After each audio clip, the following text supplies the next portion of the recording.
fish industry naman, ornamental tayo specifically, ang market talaga nito is wala talagang limit. It's just that ang problema lang natin, our government really wala siyang part sa industry.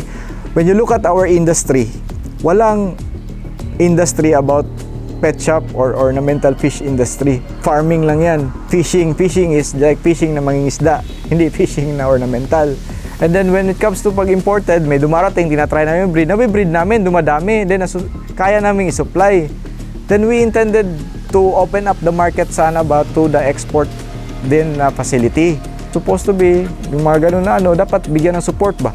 Wala pa nga funding from the government na ganito na industry. Kung meron man siguro for consumption, not for this industry. But considering this industry, kung i-search mo siya internationally, is a $1 billion industry. Ironically speaking ba, other countries are earning from it na tayo naman na kaya natin i-supply. So anong difference? Isa lang naman difference. Support lang naman from the government. Kung walang support talaga sa government natin, mahirapan tayo mag-penetrate ng market. Kasi always tayo makakaroon ng issue. Mag-apply tayo for that purpose ng ganito na business. Once magpasok yung bayad dito, the whole country will use the money. So dito naman din namin gagastusin yun. Hindi naman gagastusin sa labas. So kung every month meron tayong shipments na millions of pesos ang pumapasok from that industry alone. So yung income nun, nakatulong yun sa lahat nag-aalaga ng isda. Don't forget to like and subscribe.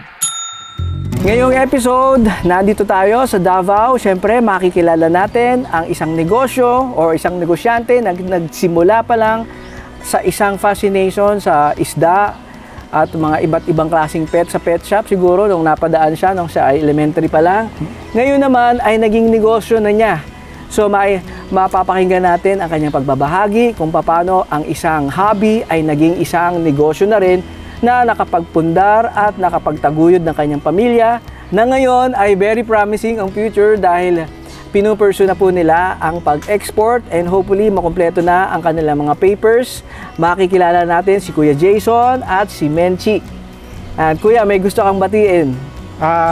Sa lahat ng mga pet hobbyist dyan sa buong Pilipinas na nanonood, sana ay makatulong to sa inyo at sa aming club, sa Davao Pacific Eagles Club. Sana ay makita nyo rin yung video natin, at least yung mga kuya natin, kasi para at least makatulong-tulong din tayo sa mga nasa baba na hobbyist din. Alright. So pakinggan nyo po ang pagbabahagi ni Kuya Jason kung paano ang isang negosyo na ito nagsimula sa isang hobby ay napaunlad, nagkaroon ng malaking pet shop na ganito, no? Ang kanyang facility at unting-unting napalago at dumami ang kanyang mga alaga. Dito sa Agri Davao Mindanao Tour Edition.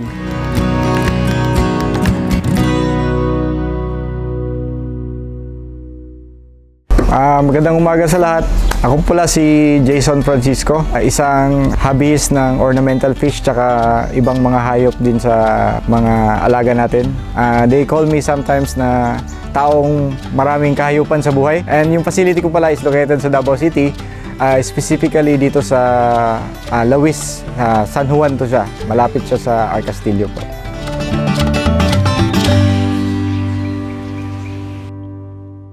Yung sa farm ko naman, mostly ang marami ko inventory is more on sa ornamental fish, like yung mga sa mga molly, goldfish, mga koi, mga angelfish, ganun ang mostly ni-stock ko kasi hinuwholesale ko din siya sa iba-ibang mga shops tsaka mga resellers din from Davao City and outside Davao City. But also, we also have mga native chicken, nag-venture din kami, tsaka mga turkey for consumption din.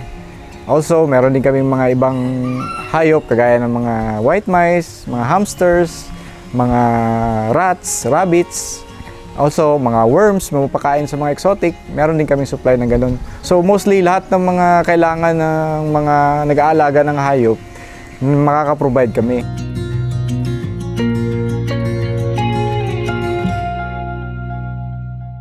Dati pa yung bata pa ako, siguro around 7 years old, bumibili lang ako like yung mga betta fish, yung nabibili lang sa mga kalye, mga kilala ko, and then I bring it sa bahay namin. Then there was one time, sinabihan pa ako ng parents ko na itapon daw yung mga planggana, mga balde kasi marami daw lamok, baka madengge daw kami. So sabi ko, wag naman, sayang naman yung pera ko. Kasi marumi daw sa bahay kasi nakakalat kahit saan lang eh. So hindi ko din siya in-stop.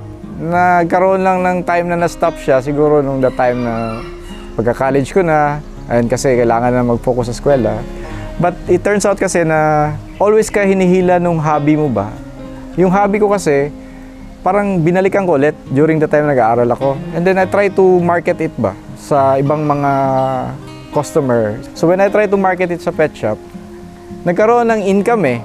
Parang every week may order sila eh. So nagkaroon ako ng idea ba na it's really something a hobby could turn into business. So yun, pinatuloy ko lang hanggang sa nagkaroon ng time na nag-aaral ako, graduate ako, continuous pa rin supplying ko. So ito yung facility, isa sa mga dinagdag mo dito sa existing na facility. Ito. And napansin ko, may plastic na hindi ka na nag-waterproofing ng semento. Oo. But mas advantageous yung plastic na lang? Compared kasi sa cement pond, ito kasi, ang advantage nito is walang limit yung length mo. Yung limit lang is yung length ng roll ng cellophane. Kung 100 meters, yun yung length. Tapos, gagawin mo lang is yung border lang ang i-secure mo. And then, pag meron kasi mga calamity, like for example, may lindol. Pag lumindol kasi, gumagalaw lang yung supot. Yung cellophane kasi, hindi mag-crack.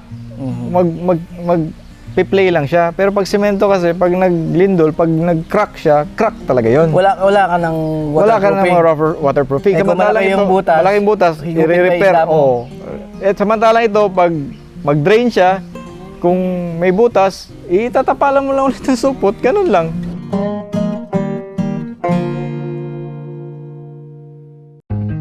Umabot na ako ng Cotabato City, Zamboanga, nakaka-ship din ako doon. Manila, nakaship din ako.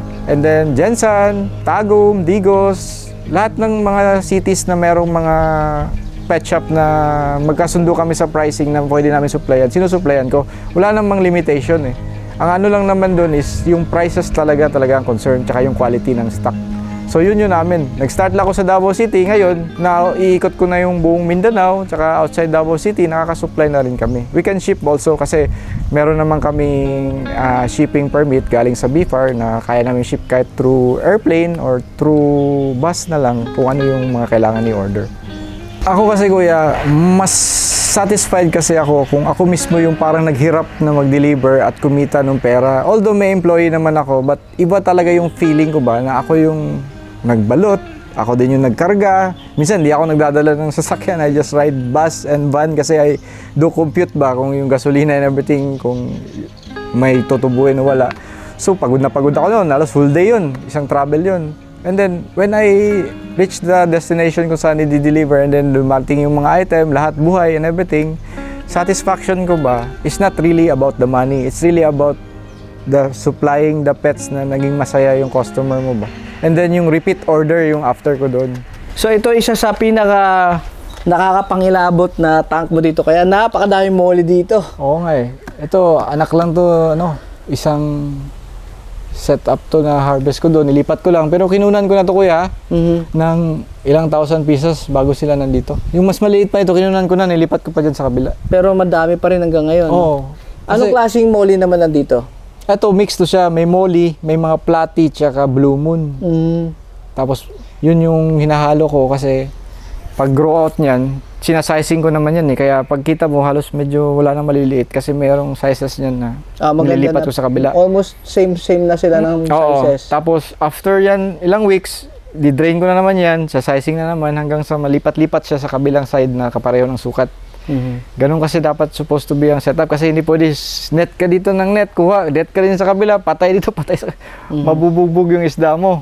So anong klase ng mga water plants meron ka kaliwat kanan, no?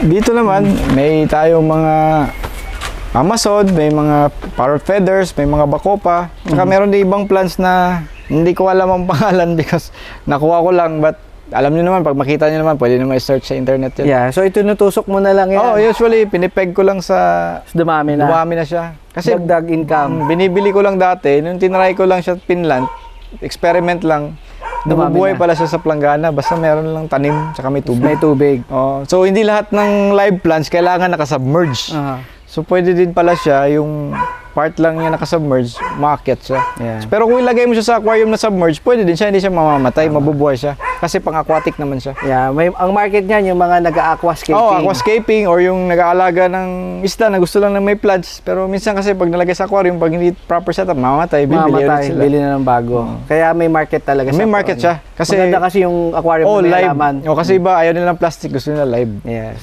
Kung sa kayupan sa buhay, marami talaga ako animals dito kasi I have exotic eh. May mga snakes, may mga turtle, tarantula, may mga fish, may mga birds. So, most probably thousands of pieces talaga ang animals ko dito. So, yun lang nga, when you have that number of animals, yung expense din doon, malaki din. Kasi yung maintenance doon, di naman pwede ilalagay mo lang yung isda mo dyan, titingnan mo lang, mabubusog na yan, papakainin mo yun. So, you also need to have the capacity to maintain sa kanilang mga kailangan. So, yun lang nga. Habang gusto mong paramihin yung production mo, yun nga ang concern ko. If you will breed, kung walang market, expense yun sa'yo. But when you have the market, you will have a return of investment. So, yun yung sinasabi ko. So, you just need to have the proper connection. Kung plano mo mag-breed, kausapin mo muna yung tao na existing na sa ganyang industry before ka pumasok kung gusto mo siya gawing negosyo.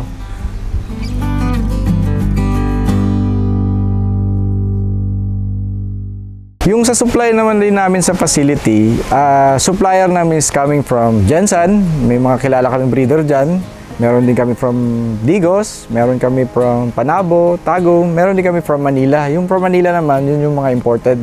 So, ang ginagawa namin yan, like for example sa akin, sa facility ko, merong order na specifically, for example, 5,000 pieces of isang klase ng isda. So, ang gagawin ko niyan, para makumply ko yung kulang na 4,000, I will call yung mga kilala ko from Jensen, from Panabo. Kung meron silang stock na ganung size, magkanong presyo mabigay nila, kung kaya ko siyang makuha na makaka-income ako kahit konti, I will get them. Just one way of helping the community, yung mga mag-aalaga dyan ng mga backyard lang, pag once makunan mo sila ng stock, nakikita sila na alam nila may kukuha ng stock, tulong na yun sa kanila financially. So it's really something that will help them, that will continue na magpatuloy sila mag-alaga kasi may bumibili. Kung ako naman may stock na kailangan nila i-breed, I give them a discount price para at least hindi sila mabigatan para ma-breed nila and then makuha ko din sa kanila, magtawaran lang kami ng presyo. Kasi ganun lang yun eh. Kasi once bibigay ko sa kanila mahal yung item, pagbenta na sa akin, automatic mahal dun yun kasi mahal kuha nila eh. But when you give them the price na mura, pagbalik sa'yo, mura din yun. So hindi din ako mahirapan mag-resell.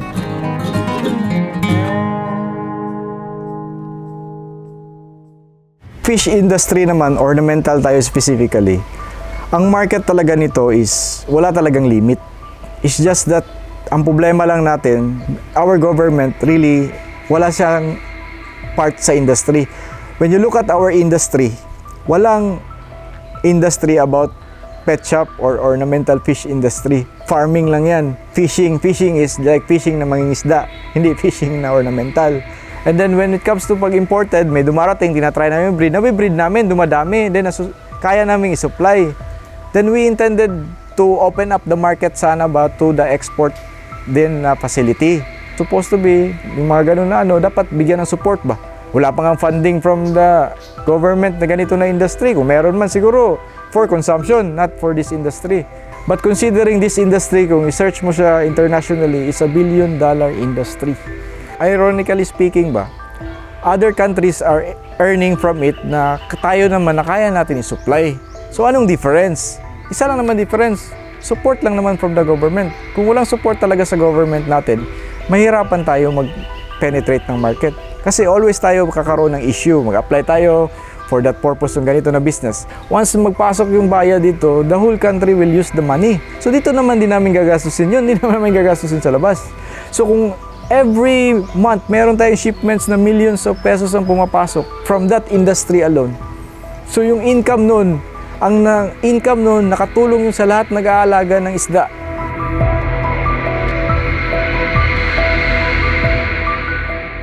Masasabi ko naman sa inyo is hindi naman talaga to siya plano ko from the beginning maging negosyo.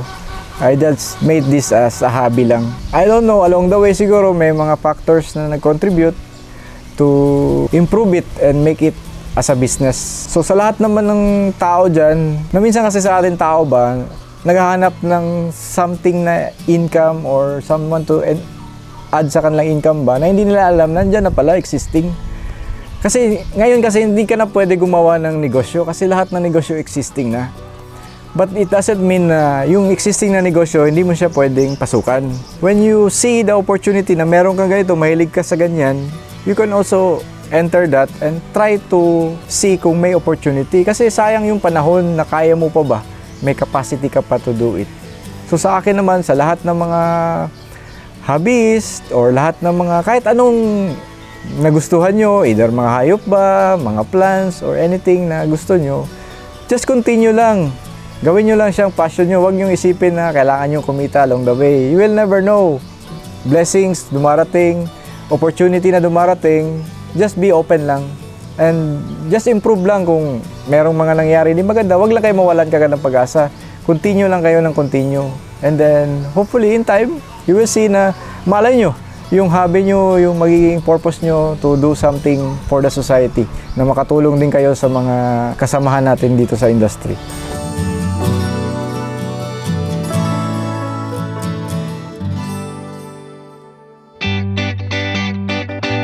Sa akin naman, kung interested naman kayo sa kung anong mapi-feature nitong sa inyo, yung about sa mga hayop, mga pets, you can contact naman sa akin directly. You can ask naman sa... I will just give the Facebook page or saan kayo pwede mag-contact after ng ano na ito. So just ask me kung anything, what you want, what you need, we can supply.